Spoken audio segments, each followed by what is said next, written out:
joined in studio on this beautiful early June day with registered retirement consultant Jason Pollock. Now, Jason, I know you're a political guy, and I know about a month and a half ago, the federal Liberals came out with a budget. No comment. No comment. And there were not a lot of happy people, especially those that live up in Huntsville and the Muskokas and different parts of Canada with a cottage. And on today's episode, we're going to talk about the federal budget, the capital gains increase that the Liberals passed down, and the family cottage. But before we get started, Jason, you're a politics guy. Pretty painful, wasn't it? They tried to pitch it as it's going after the wealthy, but we're going to talk about, yes, maybe in Muskoka they've got some wealthy people, but there's a lot of people in Niagara that instead of doing RSPs, bought rental properties, bought investment properties, and those aren't the wealthy that they are supposedly coming after. Those are just common everyday folk. Yeah, I think they talked about that it was going to affect the 0.001% of people, but actually it's going to affect a lot more. And we want to talk about on today's show, the budget, the capital gains on cottage properties. But, I did some digging before the show, and I came across a website. It's a RE/MAX website. And up in the cottage country, up in the Muskokas, new listings. So you wonder, okay, with this new tax coming, are people going to rush out to sell their property? Is there going to be a rush to buy a property? But as of right now, new listings are up almost 90% from a year ago at this time. So there's a lot of additional inventory that's coming to the market. Now, I think from the article which I was reading, it talked more about it's a buyer's market as opposed to a seller's market. So millions of Canadians right now are lucky enough to own a cottage up anywhere in this great country. It's a place where, of course, they build memories and they have great family experiences. However, the less exciting part of the cottage ownership play is, what happens with capital gains tax when that property gets sold. And here's just a quick little example. This is a great little cheat sheet I have here. So here's an example for anyone that has a rental property, maybe a cottage. If your capital gain is $250,000 or less, there's no impact. On a $250,000 capital gain, right now in the province of Ontario with the federal tax and the provincial tax, you've got a $66,000 tax bill, $67,000 tax bill. Now, at $500,000 of capital gain, the old tax would have been $133,000. The new tax is $156,000. That's a $22,000 impact. So that person who has that cottage, has that rental property, and sells it with a $500,000 gain, they just lost $22,000 out of their profit. If your cottage or rental was worth $750,000 in gain, your losses are $44,000 with the new budget.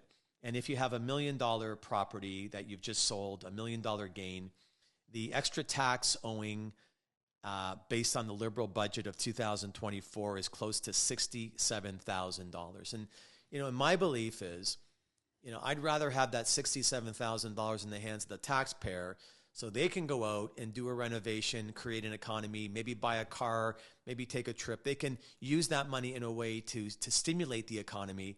However, giving it up to the government, what are they going to do with it? Yeah, couldn't agree with you more. It's directly taken out of whether it's the kids' hands or whether it's just another investor or some young couple that just wants to buy a house. They no longer have that $30,000, $50,000, $60,000 to use for a down payment or just survive. One of the things I find that when I talk to people in the last month or so about this is it's disheartening, right? Yeah. And again, you're out there, you buy something, you take on the debt, you're making your payments, you're paying taxes, you've got your family cottage, you're hiring people, like you're creating an economy within that property. And then, even those that own, real estate properties for investments, I mean, owning a real estate property for an investment isn't an easy, no, it's not hard. It's hard, right? It's a lot of work. It's a lot of stress. And again, to say you can take all the risk, you can put all your capital up, However, we're going to take a higher part of your profit. It just means it seems a little bit unfair. But what I want to talk about in this episode is basically there's 7 options for handling the capital gains on the sale of that cottage. Number 1 here is, if you think you're going to have that tax bill at some point down the road, start to figure out what the tax bill is going to be. And then what I would do is build a fund of it. So if I knew I had a cottage, I'm not going to sell it right now because of the whole rules with the government. I'm going to wait a few more years. But if that tax bill is going to be $100,000 or $200,000, what I may want to do is create a little bit of a sinking fund, a portfolio. Maybe it's GICs, maybe it's mutual funds, maybe it's stocks. And then in that portfolio, start putting away a few thousand every year. So at some point down the road, when that cottage does get passed down or does get sold, there's a bit of a piggy bank there to help the kids and the grandkids pay the capital gains tax. Yeah, and if it's only, let's say, 3 to 5 years down the road, you don't want to get too aggressive with that kind of fund, because you don't want to sit there getting ready to sell it and all of a sudden your investment is down 20% that year. You want to just buy, like you said, GICs or the high interest cash accounts, maybe some good dividend stocks, something that you know is going to be there when you're ready to sell. Exactly. Yeah. Another way, another option to handle some of the capital gains, not a great one, but you can always borrow against the equity of your cottage. The problem with this, of course, is you've got to pay it back and you've got to pay the interest. And, you know, of course, these days, interest at, 5, 6, 7%, it can really add up. So not a great option to I think do. where this works, Jason, is let's say you were passing it down to your kids. So I'm passing it down to my kids in 2024. They take it over, however it may be. And then, we do the tax return and the accountant says you owe $150,000. What we could do is take a loan against the cottage on their end, right? And maybe use that to help pay the tax. So it's not perfect, but it is an option, obviously, to do that. Number 3 here on some of the ways to pay the capital gains tax is just sell the cottage. I mean, you get to a point where you're like, okay, we had the cottage for 25 years. It needs a ton of work. It is what it is. I'm going to sell it. And then maybe what you do is you sell it, you pay the tax, and then you take those proceeds. Maybe you go and buy a smaller cottage with the kids, put that cottage in their name. There's different ways to kind of maybe downsize. But again, selling the cottage is one of the ways to pay the capital gains tax, obviously. Yeah, not a great way, no. But it's certainly an option. A good way, actually, to take care of some of the capital gains is to buy life insurance. Right. And I know it's not sexy, but it's the most cost-effective way to pay for those capital gains. If you buy something, it's called a joint last to die. So nothing happens. A joint last to die life insurance policy. Nothing happens when the first person passes away, but when the second surviving spouse passes away, that's when the proceeds are paid out to the kids, who can then use those proceeds to pay the capital gains. It is the most tax efficient way to pay for those gains. It's amazing, right? How many people kind of poo-poo life insurance, right? However, every client of mine that owns good permanent life insurance, nobody ever regrets it. And again, this is one of those things where if you're in your 50s or 60s and you're in good health and you've got a cottage and it's got really good appreciation and you want this to get passed down to the kids, life insurance, talk to your insurance advisor, call us, whoever it may be, but this may be the best.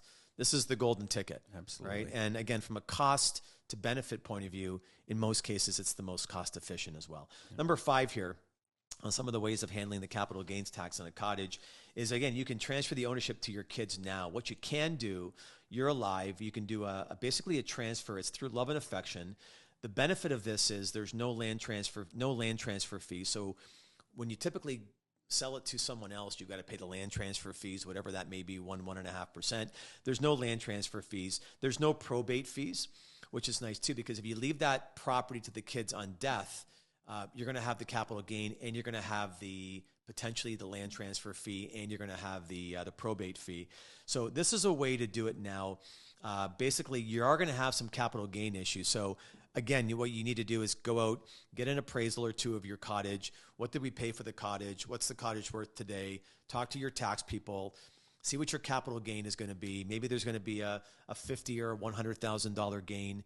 Decide, is it worth paying it now, moving it over? Because what happens if that property that's worth $1 million on Lake Muskoka or whatever it is in the next 10 to 15 years goes up to 2 million. So again, transferring the ownership to the kids now with the proper due diligence is maybe, again, also a great strategy moving forward. Exactly. Number 6 option on how to handle some capital gains is setting up a trust for the cottage. Again, not a great solution, but the trusts are called inter vivos or living trusts. The good thing about them is you have control. You have control over the property still while it's in the trust. The downside of having a trust is, of course, you're still going to have to pay the capital gains when there's a transfer. But the trusts are one of those things where you really want to you want to talk to your accountant and your lawyer and make sure they're done properly, because there are fees attached to the trust as well. Yeah, that's a great point. And the final point here, and some of the strategies around paying the capital gains in your cottage, is you could potentially sell your current home. If that's the case, you've got your home in, let's say, Toronto, you've got your home in your cottage, let's say in the Muskokas, wherever it may be. You could sell your home, and then what you can do is take that primary residence exemption from your home in Niagara, St. Catharines, Toronto, wherever it may be, and then obviously you move into your home up in the cottage country, and then at that point going forward, you would deem that as your primary residence. You would still have potentially some tax from the years that it wasn't designated as your primary residence. However, if you're 60 and you live there for 30 more years, then again, you've been able to use that exemption. Again, another thing, maybe talk to your accountant and he can run the numbers on that. But I think at the end of the day, Jason, taxes are a way of life. I mean, we've got a government that's spending a ton of capital. They're trying to raise funds. I get it. It doesn't affect the middle class, but cottages are, people that are in the middle class own cottages. People that are in the middle class own rental properties. It's going to affect, possibly, returns on investments, because of course, if companies pay more tax, maybe there's less dividends to be paid out. So this tax, as though it was stated as not being a tax for the middle class, it may, in essence, come back to bite the middle class and the, what, but yeah. It's a tough time. It's a So tough one. again, you know what, the key thing here, I think, is don't make a rash decision. I don't know if maybe there's a new government in power in 2 or 3 years. Did they reverse it back down to 50%? That's a possibility. Yeah. Who the heck knows? So it's changed a few times since 2000. Exactly. Right. So it's changed. So again, it's just getting good advice, looking at all your options, and figuring out, of the 3 or 4 options. We mentioned 7 today, but out of those 7 options, maybe there's 2 or 3 that really would hit home. And of those 2 or 3, what's the cost benefit? So hopefully folks can take that and get some good use from that. But Jason Pollock, again, thanks for coming into It's Your Wealth. Thank you. Tonight. As I always. really appreciate it.